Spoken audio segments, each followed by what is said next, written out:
पाहताय महाराष्ट्रातील सर्वात जलद news network Maharashtra police news 24। Pune जिल्ह्यात एफडीएची मोठी कारवाई। भेसळयुक्त दूध प्रकरणात 26 जणांवर गुन्हे दाखल। भ्रष्ट अधिकाऱ्यांच्या मेहरबानीमुळे केंद्र अजूनही सुरूच।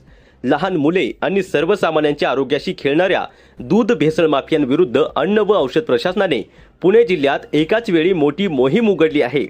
आंबेगाव, जुन्नर, खेड, दौंड आणि शिरूर तालुक्यात टाकलेल्या छाप्यांमध्ये तब्बल 26 जणांवर गुन्हे दाखल करण्यात आले आहेत। मात्र या धडक कारवाईनंतरही यंत्रणेच्या प्रामाणिकतेवर आणि हेतूवर स्थानिक नागरिकांनी गंभीर प्रश्नचिन्ह उपस्थित केले आहेत। मिळालेल्या प्राथमिक माहितीनुसार या कारवाईत पुणे, अहमदनगर, सोलापूर, जळगाव या जिल्ह्यांमधील बड्या धेंड्यांची नावे समोर आली आहेत। पोलिसांनी काही संशयितांना ताब्यात घेतले असून दुधाचे नमुने प्रयोगशाळेत तपासणीसाठी पाठवण्यात आले आहेत।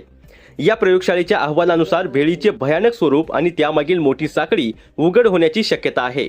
एकीकडे एफडीएने धडक कारवाईचा डंका पिटला असताना दुसरीकडे दौंड तालुक्यातील भैरवनाथ दूध संकलन केंद्रावरील संशयास्पद प्रकारामुळे नागरिकांमध्ये तीव्र संताप व्यक्त होत आहे। या केंद्रावर धाड टाकून भेसळयुक्त दूध नष्ट करण्यात आले। या केंद्राचा मुख्य सूत्रधार बापूराव झगडे हा चकमा देऊन फरार झालाय। धक्कादायक बाब म्हणजे एवढा मोठा गुन्हा दाखल होऊनही आणि भेसळ उघडकीस येऊनही हे भैरवनाथ दूध केंद्र आजही राजरोसपणे सुरू आहे। बाकीच्यांवर कायदेशीर बडगा उगारला जात असताना या ठराविक केंद्रावर मेहरबानी का? जप्त झालेल्या दुधानंतरही हे केंद्र सील का केले गेले नाही, असा थेट आणि संतप्त सवाल स्थानिक नागरिकांनी उपस्थित केलाय। मिळालेल्या माहितीनुसार संबंधित केंद्र चालक आणि तपासणी अधिकारी यांच्यात पडद्यामागे मोठी आर्थिक देवाणघेवाण झाल्याचा दाट संशय स्थानिकांनी व्यक्त केला आहे।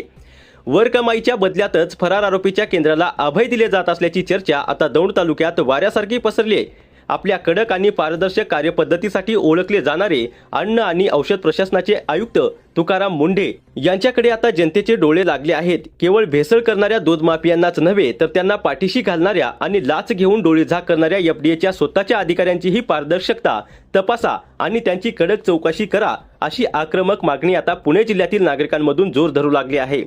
भ्रष्ट अधिकाऱ्यांना वाचवले जाणार की तुकाराम मुंढे स्वतः या प्रकरणात लक्ष घालून दूध का दूध आणि पाणी का पाणी करणार, याकडे सर्वांचे लक्ष लागले आहे। महाराष्ट्र पोलीस न्यूज 24 साठी दौंड तालुका प्रतिनिधी नेताजी खराडे।